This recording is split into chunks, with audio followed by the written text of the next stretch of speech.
ಕಲ್ಪತರು ಕಿರೀಟ ಮತ್ತೊಮ್ಮೆ ದುನಿಯಾ ವಿಶೇಷ ಕಾರ್ಯಕ್ರಮಕ್ಕೆ ಸ್ವಾಗತ. ತುಮಕೂರಿನ ಎಂಜಿ ರೋಡ್ನಲ್ಲಿರುವಂತಹ ಸ್ವರ್ಣ ಮಂದಿರ ಜ್ಯುವೆಲ್ಲರಿ, ಅಲ್ಲಿಯ ಜ್ಯುವೆಲ್ಲರಿಯಿಂದ ಫೆಮಿನಾ ಮಿಸ್ ಇಂಡಿಯಾದಂತಹ ಸ್ಪರ್ಧೆಗಳಿಗೆ ಕಿರೀಟಗಳನ್ನು ತಯಾರಿಸಿ ಕೊಟ್ಟಿದ್ರು. ಅದರ ಬಗ್ಗೆ ನಾವು ಮಾತಾಡ್ತಾ ಇದ್ವಿ. ಕಿಶೋರ್ ಅವರು, ಈಗ ನಿಜಕ್ಕೂ ಕಿರೀಟಗಳ ತಯಾರಿಕೆ ಜೊತೆಗೆ ಐಶ್ವರ್ಯ ರಾಯ್ಗೂ ಕೂಡ ನೆಕ್ಲೆಸ್ ಮಾಡಿಕೊಟ್ಟಿದ್ರಿ ಅಂತ. ಸೊ ಯಾವ ಸಂದರ್ಭ ಅದು ಅಂತ? ಐಶ್ವರ್ಯ ರಾಯ್ಗೆ ನಾವು ನೆಕ್ಲೆಸ್ ಮಾಡಿಕೊಟ್ಟಿರಲಿಲ್ಲ. ಈ ಥ್ರೂಔಟ್ ವರ್ಲ್ಡ್ DTC ಗ್ರೂಪ್ ಅಂತಿದೆ, ಡೈಮಂಡ್ ಟ್ರೇಡಿಂಗ್ ಕಾರ್ಪೊರೇಷನ್ ಅಂತ. ಡೈಮಂಡ್ ಟ್ರೇಡಿಂಗ್ ಕಾರ್ಪೊರೇಷನ್ಗೂ ಸಹ ತನಿಷ್ಕ್ನವರು ಡಿಸೈನ್ ಕೊಟ್ಟಿದ್ರು. ಆ ಡಿಸೈನು ಸಹ ನಾವೇ ಮ್ಯಾನುಫ್ಯಾಕ್ಚರ್ ಮಾಡಿದ್ದು. ಆ ಡಿಸೈನ್ನ ಮಾಡಲಿಂಗ್ ಮಾಡಿದ್ದು ಐಶ್ವರ್ಯ ರಾಯ್ ಅವರು. ಓಕೆ. ಆ ಒಂದು ಸಂದರ್ಭದಲ್ಲಿ ನಿಮ್ಮಿಂದ ತಯಾರಾದಂತಹ ಜ್ಯುವೆಲ್ಲರಿನ ಅವ್ರು ಧರಿಸಿದ್ರು ಅಂತ ಹೇಳ್ತಾ ಇದ್ರು. ಸೊ ನಿಜಕ್ಕೂ ಇಲ್ಲಿವರೆಗೂ ನೀವು ಬೆಳೆದು ಬಂದಂತಹ ಹಾದಿ, ನಿಮಗೆ ಇದರಲ್ಲಿ ಯಾವ ರೀತಿ ನಿಮಗೆ ಕ್ರಿಯೇಟಿವಿಟಿ ಬಂತು ಅದು ನಿಜಕ್ಕೂ ನಿಮಗೆ ಗೊತ್ತಿಲ್ಲ ಅನ್ಸುತ್ತೆ. ನಿಮ್ಮ ಮಗಳಿಗೆ ಏನು ಸ್ಫೂರ್ತಿ ಅಂತ? ಈಗ ನೀವೇ ಒಂದು ಸ್ಫೂರ್ತಿನ, ಹಾಗಾದ್ರೆ ಅವರು ಕೂಡ ಇದರಲ್ಲೇ ಇದೇ ಫೀಲ್ಡಲ್ಲಿ ಇರೋದು? ಮನೆಯಲ್ಲೇ ಇರೋದ್ರಿಂದ ಅವಳು ಆಲ್ರೆಡಿ ಕಂಪ್ಯೂಟರ್ ಸೈನ್ಸ್ ಮಾಡಿದಾಳೆ. ಕಂಪ್ಯೂಟರ್ ಸೈನ್ಸ್ ಜೊತೆಗೆ ಜ್ಯುವೆಲ್ರಿ ಡಿಸೈನಿಂಗ್ ಮ್ಯಾನುಫ್ಯಾಕ್ಚರಿಂಗ್ ಕೋರ್ಸು ಮಾಡಿದಾಳೆ. ಇದನ್ನೇ ಕಂಟಿನ್ಯೂ ಮಾಡಬೇಕು ಅಂತ. ಫರ್ದರ್ ಈಗ ಮದುವೆ ಮಾಡಿಕೊಟ್ಟ ಮೇಲೂ ಗಂಡನ ಮನೆಗೆ ಹೋದ್ರೂ ಅಕಸ್ಮಾತ್ ಕೆಲ್ಸಕ್ಕೆ ಕಳಿಸ್ದೆಲೇ ಇರಲಿ, ಡಿಸೈನಿಂಗ್ ಕೋರ್ಸ್ ಇದೆ ಕೈನಲ್ಲಿ ವೃತ್ತಿ ಇದೆ, ಕಂಟಿನ್ಯೂ ಮಾಡ್ಕೊಂಡು ಹೋಗ್ಬೋದು, ಮನೆಯಲ್ಲೇ ಕುಂತ್ಕೊಂಡು ಮಾಡ್ಕೊಂಡು ಹೋಗ್ಬೋದು ಅಂತ ಅವಳ ಒಂದು ಅಭಿಪ್ರಾಯ. ಈ ವೃತ್ತಿಗೆ ನಿಜಕ್ಕೂ ಏನು ಬೇಕು ಅಂತ ಹೇಳ್ತೀರಿ? ಒಂದು ಕ್ರಿಯೇಟಿವಿಟಿ ಅಂತೂ ಬೇಕೇ ಬೇಕು. ಒಂದು ಕ್ರಿಯಾತ್ಮಕತೆ ಅದು ಇಲ್ದಲೇ ಇದ್ದರೆ ಈ ಕೆಲಸ ಸಾಗೋದು ಕಷ್ಟ. ಒಂದೊಂದು ಡಿಸೈನ್ ಮಾಡಬೇಕಾದ್ರೂ, ಒಂದೊಂದು ಮಾನ್ಯುಮೆಂಟ್ ಮಾಡಬೇಕಾದ್ರೂ ಅದ್ರ ರೂಪ ಯಾವ ಥರ ಬರಬೇಕು, ಅದು ಹೆಂಗೆ ಇರಬೇಕು, ಅಥವಾ ಈಗಿನ ಟ್ರೆಂಡ್ ಪ್ರಕಾರ ನಡೀತಿರೋ ಡಿಸೈನ್ ಆಗಲಿ, ಅದಕ್ಕೋಸ್ಕರ ಕ್ರಿಯೇಟಿವಿಟಿ ಅಂತೂ ಬೇಕೇ ಬೇಕು, ಡಿಸೈನಿಂಗ್ ಬೇಕೇ ಬೇಕು. ಅದಲ್ದಲೇ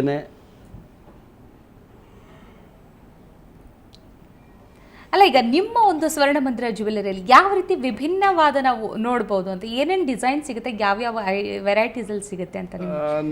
ನಮ್ಮದು ಅಂದರೆ ನಾವು ಸ್ಪೆಷಲೈಸ್ಡ್ ಬಂದು ಸ್ಟಡೆಡ್ ಜ್ಯುವೆಲ್ರಿ ಮಾತ್ರ.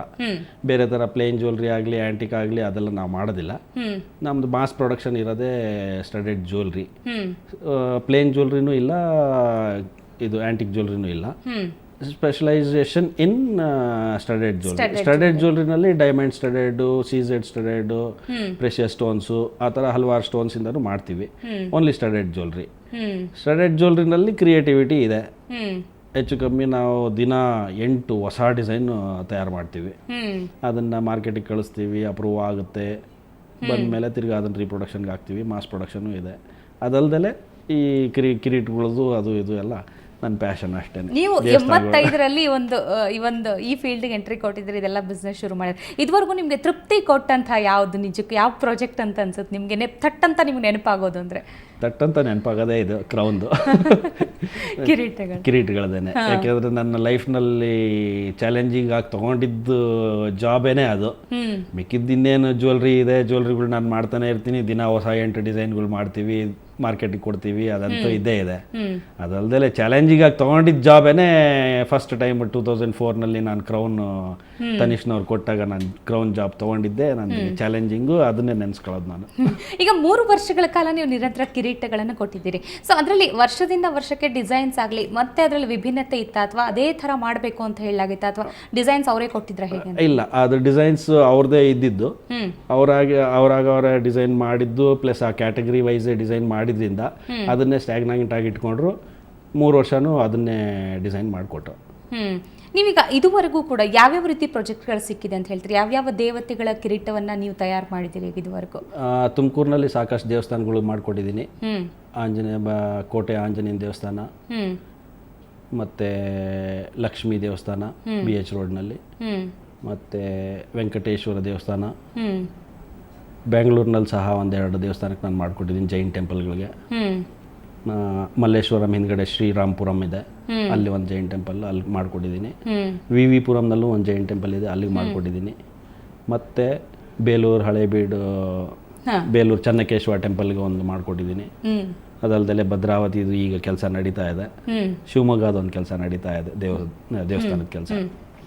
ಮತ್ತು ಈ ದೇವಸ್ಥಾನಗಳಿಂದ ಡೈರೆಕ್ಟ್ ಬಂದಿದ್ದ ಕೆಲಸಗಳಿಗೆ ನಾನು ಚಾರ್ಜ್ ಮಾಡೋದಿಲ್ಲ ಜಾಸ್ತಿ.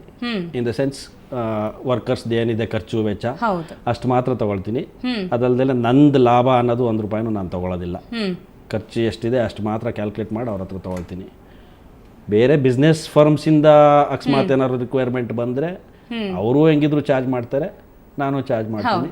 ಎರಡೂ ಇದೆ. ಅದು ಈಗ ದೇವಸ್ಥಾನಕ್ಕೆ ಅಂದರೆ ಒಂದು ಮೂರ್ತಿಗೆ ಒಂದು ಕಿರೀಟ ರೆಡಿ ಆಗಬೇಕು ಅಂದರೆ ಎಷ್ಟು ವೆಚ್ಚ ಅಂತ ಹೇಳಿದ್ರೆ ನೀವು ಅದೇ ಎಲ್ಲ ಅಂದರೆ ಅವ್ರ ಮೇಕಿಂಗ್ ಚಾರ್ಜ್ ಅಂತ ಏನು ಹೇಳ್ತೀವಿ, ಎಷ್ಟು ತಗಲ್ಬಹುದು ಒಂದು ನಾರ್ಮಲ್ ಸೈಜ್ಗೆ? ಒಂದು ನಾರ್ಮಲ್ ಸೈಜ್ ಅಂದರೆ ಈಗ ಬೆಳ್ಳಿನಲ್ಲಿ ನಾವು ಮಾಡಿದ್ರೆ ನಮ್ಮ ಈ ಕ್ರಿಯೇಟಿವಿಟಿ ಲೆಕ್ಕ, ಈ ಸ್ಟಡೆಡ್ ಲೆಕ್ಕ ಅದೆಲ್ಲ ನೋಡಿಕೊಂಡ್ರೆ ಹೆಚ್ಚು ಕಮ್ಮಿ 250ರಿಂದ 300 ರೂಪಾಯಿ 1 ಗ್ರಾಮ್ಗೆ ವೆಚ್ಚ ಬೀಳುತ್ತೆ. ಒಂದು ಕಿರೀಟ ಎಷ್ಟು ಭಾರ? ಅದಲ್ಲದೆ ತೂಕ ಪ್ಲಸ್ ಸೈಜು. ಈಗ ಚೆನ್ನಕೇಶ್ವರ ಟೆಂಪಲ್ಗೆ ನಾವು ಮಾಡಿಕೊಟ್ಟಿದ್ದು 7 kg. 7 kg ಇಂಟು 250 ರೂಪಾಯಿ ಅಂದಾಜು ಆ ಥರ ಲೆಕ್ಕ ಬರುತ್ತೆ. ಸೊ ನಿಮ್ಮದು ನಿಜಕ್ಕೂ ದೊಡ್ಡ ಮಟ್ಟದ ಒಂದು ವ್ಯವಹಾರ ಇದು. ನಿಜಕ್ಕೂ ಯಾವ ರೀತಿ ನೀವು ಎಚ್ಚರಿಕೆ ವಹಿಸಬೇಕಾಗುತ್ತೆ ಅಂತ ಅನ್ಸುತ್ತಿಲ್ಲ? ಫ್ಯಾಕ್ಟ್ರಿನಲ್ಲಿ ಇದ್ದೇ ಇದೆ. ಒಂದೊಂದು ಕೆಲಸ ಕೊಟ್ರು ಕೆಲಸಗಾರನು ನೋಡ್ಕೋಬೇಕು.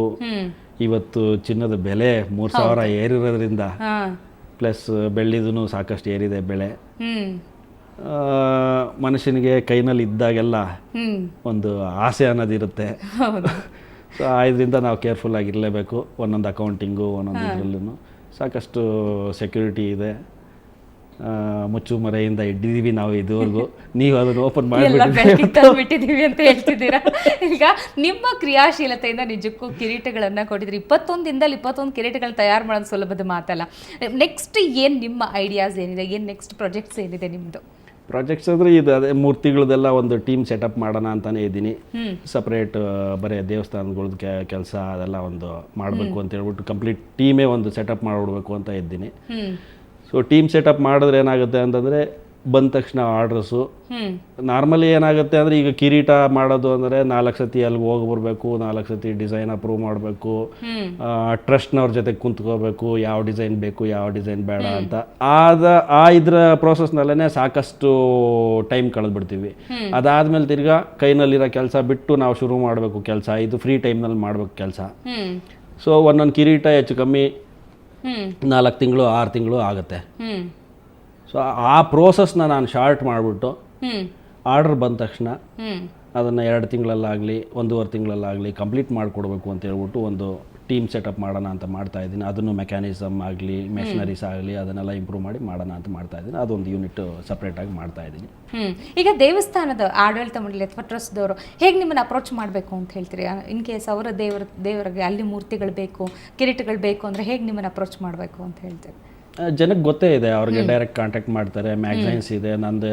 ಆಲ್ಮೋಸ್ಟ್ ಜ್ಯುವೆಲ್ರಿ ಕನ್ಸರ್ನ್ ಎಷ್ಟು ಮ್ಯಾಗ್ಝೈನ್ಗಳಿದೆ ಅದರಲ್ಲೆಲ್ಲ ನಂದು ಅಡ್ವರ್ಟೈಸ್ಮೆಂಟ್ ಬರುತ್ತೆ, ನನ್ನ ನಂಬರ್ ಇದೆ. ಸೊ ಅದರಿಂದ ಕಾಂಟ್ಯಾಕ್ಟ್ ಮಾಡೇ ಮಾಡ್ತಾರೆ. ಕೆಲಸ ಕ್ರಿಯಾತ್ಮಕತೆ ಬೇಕು ಅನ್ನೋರು ನಮ್ಮನ್ನು ಹುಡ್ಕೊಂಬರ್ತಾರೆ. ಖಂಡಿತ. ಮಿಕ್ಕಿದ್ದಿನ ಜನರಲ್ ಬೇಕು ಅನ್ನೋರು ನಾನೇನು ಮಾಡೋಕ್ಕಾಗೋದಿಲ್ಲ. ಖಂಡಿತ. ಕೊನೆಯದಾಗಿ ನಿಮ್ಮ ಮಾತು ಏನು ಹೇಳಕ್ಕೆ ಇಷ್ಟಪಡ್ತೀರಿ? ಕೊನೆಯದಾಗಿ ಸುವರ್ಣ ಟಿವಿಗೆ ನನ್ನ ಅಭಿನಂದನೆಗಳು. ನಮ್ಮನ್ನು ಬೆಳಕಿಗೆ ತಂದು ಇದನ್ನೆಲ್ಲ ತೋರಿಸ್ಕೊಟ್ಟಿದ್ದಕ್ಕೆ ಭಾರಿ ಧನ್ಯವಾದಗಳು. Thank you. ನಮ್ಮ ಪರವಾಗಿ ನಿಮಗೂ ಕೂಡ ಅಭಿನಂದನೆಗಳನ್ನು ಸಲ್ಲಿಸ್ತೀವಿ. ಇದೇ ರೀತಿ ಇನ್ನೂ ಹೆಚ್ಚೆಚ್ಚು ಪ್ರಾಜೆಕ್ಟ್ಗಳು ಸಿಗಲಿ. ನಮ್ಮ ರಾಜ್ಯಕ್ಕೆ ಒಂದು ಹೆಮ್ಮೆಯ ಸಂಗತಿ ಇದು. ನಿಜಕ್ಕೂ ಖಂಡಿತ. ಇಷ್ಟೊತ್ತು ಕಾರ್ಯಕ್ರಮದಲ್ಲಿ ಪಾಲ್ಗೊಂಡಿದ್ರಿ, ನಿಮಗೆ ಧನ್ಯವಾದ. ನೋಡಿದ್ರಲ್ಲ ವೀಕ್ಷಕರೇ, ತಮ್ಮ ಕ್ರಿಯಾಶೀಲತೆಯಿಂದ, ತಮ್ಮ ಒಂದು ಕ್ರಿಯೇಟಿವಿಟಿಯಿಂದ, ಹೊಸತನದಿಂದ, ವಿಭಿನ್ನತೆಯಿಂದ ಅವರು ಫೆಮಿನಾ ಮಿಸ್ ಇಂಡಿಯಾದಂತಹ ಕಿರೀಟಗಳು ಅಂದರೆ ಒಂದು ಸ್ಪರ್ಧೆಗಳಿಗೆ ಕಿರೀಟಗಳನ್ನು ತಯಾರಿಸಿ ಕೊಡ್ತಾರೆ. ಹೀಗೆ ಇದೇ ರೀತಿ ಸಾಕಷ್ಟು ಇಂತಹ ಪ್ರಾಜೆಕ್ಟ್ಗಳು ಸಿಗಲಿ ಅಂತ ನಾವು ಕೂಡ ಆಶಿಸ್ತೀವಿ. ಇದು ಇವತ್ತಿನ ದುನಿಯಾ ವಿಶೇಷ. ಕ್ಷಣ ಕ್ಷಣದ ಸುದ್ದಿಗಾಗಿ ನೋಡ್ತಾ ಇರಿ ಸುವರ್ಣ ಸುದ್ದಿವಾಹಿನಿ.